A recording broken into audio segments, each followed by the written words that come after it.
America Iran మధ్య కమ్ముకుంటున్న యుద్ధ మేఘాలు అంతం చేస్తామంటూ ట్రంప్ ఇరాన్కు స్ట్రాంగ్ వార్నింగ్. అమెరికా ఇరాన్ దేశాల మధ్య యుద్ధ మేఘాలు కమ్ముకుంటున్నాయి. అణు ఒప్పందం విషయంలో ఇరు దేశాల మధ్య నెలకొన్న వివాదం ఇప్పుడు యుద్ధం హెచ్చరికల వరకు దారితీసింది. ఇరాన్ను ఉద్దేశించి అమెరికా అధ్యక్షుడు డొనాల్డ్ ట్రంప్ తీవ్రమైన హెచ్చరికలు జారీ చేస్తున్నారు.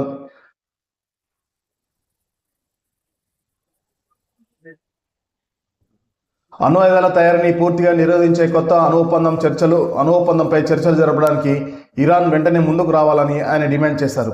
ఒకవేళ ఇరాన్ మొండిగా వ్యవహరించే చర్చలకు రాకపోతే ఆ దేశంపై భీకర స్థాయిలో విరుచుకుపడతామని ట్రంప్ ఇరాన్ను హెచ్చరించాడు. అది ఇరాన్ వినాశానికి దారితీస్తుందని ట్రంప్ హెచ్చరిస్తున్నారు. అణు ఆయుధాలు లేని ప్రపంచం అందరికీ మేలని ట్రంప్ పేర్కొన్నారు. ఇరాన్ దిశగా అమెరికా యుద్ధ నౌకల తరలింపు. తన సోషల్ మీడియా ట్రూత్ వేదికగా ట్రంప్ ఈ ఉద్రిక్త వ్యాఖ్యలు చేశారు. అమెరికాకు చెందిన అత్యంత శక్తివంతమైన యుద్ధ నౌకలు ఇప్పటికే ఇరాన్ దిశగా బయలుదేరాయని వెల్లడించారు. ఆ నౌకలు ఎంతో వేగంతో స్పష్టమైన లక్ష్యంతో కదులుతున్నాయని చెప్పారు.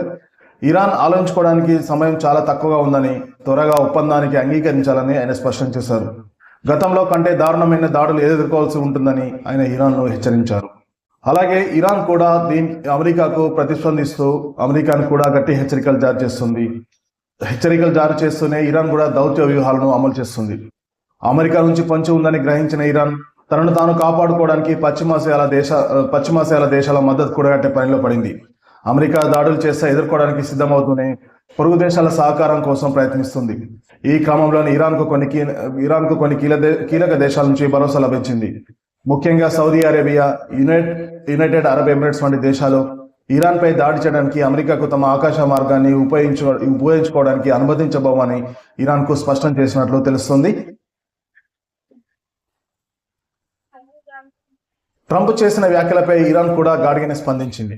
ఒకవేళ అమెరికా తమను బలవంతంగా యుద్ధం వైపు నడిపితే తాము కూడా ఊరుకోమని, గతంలో ఎన్నడూ చేయని విధంగా అమెరికాపై ఎదురుదాడి చేస్తామని హెచ్చరించింది. తమ ఆత్మరక్షణ కోసం ఎంతటి సాహసోపేతమైన నిర్ణయానికైనా సిద్ధమని పేర్కొంది. అయితే అదే సమయంలో తాము శాంతియుత చర్చలకు ఎప్పుడు సిద్ధంగానే ఉన్నామని, సమస్యను చర్చల ద్వారా పరిష్కరించుకోవడానికి మొగ్గు చూపుతున్నామని కూడా ఇరాన్ ప్రకటించింది.